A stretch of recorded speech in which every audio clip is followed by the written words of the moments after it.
Forgiveness is one of the most misunderstood and overlooked parts of healing. Most people think it means saying something was okay or pretending what happened didn't affect them. But forgiveness isn't about excusing anyone or anything for the past. It's about what you're ready to stop living with and what no longer gets to define who you are. After a herpes diagnosis, a lot of people do the inner work. They learn, they grow, then they try to move forward, right? And yet something still feels unfinished. Because when forgiveness doesn't happen, something else remains. Anger. Anger towards someone else, towards yourself, and towards how your life has changed. But holding on to anger isn't going to change what happened or make you feel better. It actually has the opposite effect. When you allow anger to take hold, you feel it in your body. It takes over your thoughts, and then it controls everything you do and the choices that you make. So today, I'm going to talk about what forgiveness is really about, why it has nothing to do with letting someone else off the hook, and a simple practice you can start using to finally make peace with what's been weighing on you.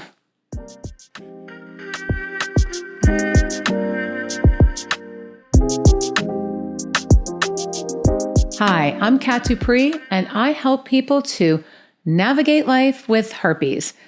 This episode is part 8 of the Shift Your Mindset About Herpes series. And this may be one of the most important episodes in this series because forgiveness, while it's not the easiest thing to do, is necessary. And it's ultimately what gives you your life back. Up until now, we've talked about inner work, about noticing your thoughts and questioning old beliefs, and also about understanding how your mindset shapes your experience. And all that matters, of course, but none of that inner work will really take hold without this next step. You can understand your patterns, you can recognize what's not serving you, but if forgiveness doesn't happen, the past really never lets go. It keeps influencing how you think, how you feel, and how you show up. And this is the point where everything in your life starts to turn around. Now, before we get into how forgiveness plays one of the most important roles in the healing process, I first want to talk about the anger that shows up after a diagnosis. Because the anger everyone feels isn't one size fits all. For some people, the person they were with didn't tell them they had it, so they didn't get to make an informed choice at all. And for others like me, I chose to be with someone who had herpes, and I always knew there was a chance I could get it. And at the same time, I trusted my understanding of the situation and the precautions that we took to prevent transmission.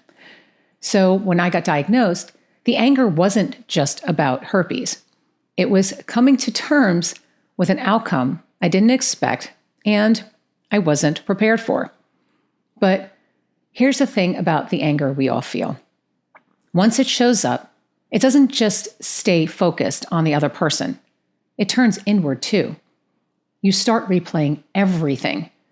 You start questioning your judgment and you beat yourself up for the decision that you made. You tell yourself, you're stupid, you should have known better, or that you shouldn't have stayed or trusted that person. So now, you're not only angry at them, you're angry at yourself. And that's a brutal place to be. Because on one hand, you know you made a decision to be with that person. You thought at the time it was the right one. And on the other, you're now dealing with an outcome that completely changed your life. And for those who weren't told at all, it's a different kind of anger. The type that comes with betrayal, shock, and a loss of choice. But regardless of how anyone gets it, a lot of people end up dealing with the same emotional fallout. And this kind of anger doesn't just disappear, not because you want to stay angry, but because you're trying to make sense of something that doesn't have a clear explanation. And I'm going to say something that's hard to hear, but it's important that I say it. No amount of anger, whether it's directed at the other person or turned inward, is going to change the outcome. Now, that doesn't mean that your anger isn't justified. It doesn't mean what happened was okay. And it definitely doesn't mean you deserved to get herpes. No one does, no matter what choice they make. But at some point, it stops being about who's at fault and starts being about what actually helps you to emotionally heal and move forward. And that's where releasing the anger comes in. Not for anyone else, but for you. Now, I want to talk about what happens after the anger shows up. This is the part that most people don't realize you're still dealing with because on the surface, it looks like you're ready to move on. You're functioning, you're living your life, and you've done the inner work, or you're still doing it. But underneath all of that, there's often a quiet tug of war going on. Part of you wants peace, but another part of you isn't ready to let go yet. You might tell yourself you're fine and that you've accepted it and that you're past it. But then something triggers you. Maybe it's a thought, a memory, or a comment from someone else. And all that anger comes right back. That doesn't erase the progress that you've made. And it doesn't mean that you haven't healed. It just means that there's still inner conflict. You consciously want to move forward, but emotionally, there's still something unresolved. For me, that showed up as constantly going back to the past, replaying conversations, replaying decisions, and replaying the moment my life changed. I wanted to feel better and did years of inner work to heal, but part of me was still holding on to blame, and it was almost like the anger felt justified. That's the cycle so many people get caught up in. And until that inner conflict is addressed, nothing really changes. You can understand what happened and you can even accept it, but emotionally, you're still operating from the same place. That's why you can do years of inner work and still feel like you haven't made any progress. Not because you didn't try hard enough, but because forgiveness hasn't entered the picture yet. Now, I want to talk about what actually allows change to happen after you've done the work that we've talked about so far. Because up until this point, everything we've discussed has been about awareness, meaning understanding what happened, understanding how you responded, and understanding why the anger showed up in the first place. And all of that's important, but understanding alone doesn't release anything. So this is the point where forgiveness comes in, not as a concept or as something that sounds good in theory, but as real lived change in how you relate to what happened. For a long time, I thought forgiveness meant letting someone else off the hook, like I was supposed to pretend it didn't hurt or that it didn't matter. And that idea felt totally wrong to me. But what I eventually learned is that forgiveness isn't about excusing anyone's behavior. It's about ending the emotional relationship you're still in with the past. You may or may not be familiar with Dr. Hugh Len, who was a clinical psychologist known for his work with patients in a psychiatric hospital who were considered beyond the reach of traditional treatment. Instead of trying to fix them or analyze their stories, he focused on one thing: taking responsibility for what was showing up in his inner experience as a response to the people he was working with and releasing it. Not responsibility as blame, but responsibility as ownership of the anger, judgment, and emotional reactions he was holding on to in response to what he was witnessing from his patients. What he discovered was simple but powerful. The work wasn't about fixing the patients. It was about changing his internal response to them. When he stopped replaying their stories, judging what he was seeing, and mentally fighting the reality in front of him, something changed. Not outside of him, but inside of him. So, why am I telling you this? Because forgiveness isn't about them. It's about you finally letting go of the moment, the story, and the pain that's been keeping you tied to the past. For me, forgiveness didn't happen all at once. It happened when I stopped analyzing it and started practicing it. And next, I'm going to walk you through the method that helped me to do that. Now, I want to talk about what forgiveness actually looks like. And this is where Ho'oponopono comes in. Ho'oponopono is a traditional Hawaiian practice centered on reconciliation and forgiveness, but not in the way most people think. At its core, it's about releasing what you're carrying, clearing old emotional patterns, and making peace internally. The phrase Ho'oponopono means to make things right. But this practice isn't about saying sorry to someone else or pretending nothing happened. It's about clearing up what's living inside of you so that it no longer runs your life. The anger, the resentment, the moments you keep replaying, and the response they still trigger.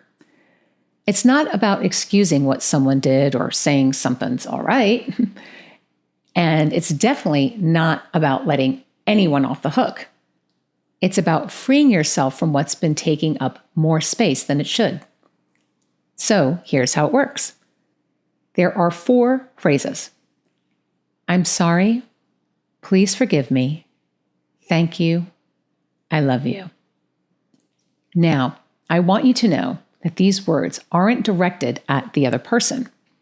They're directed towards yourself. They're a way of acknowledging what you're holding on to, taking responsibility for the emotional reaction that's still living inside of you, and then choosing to release it.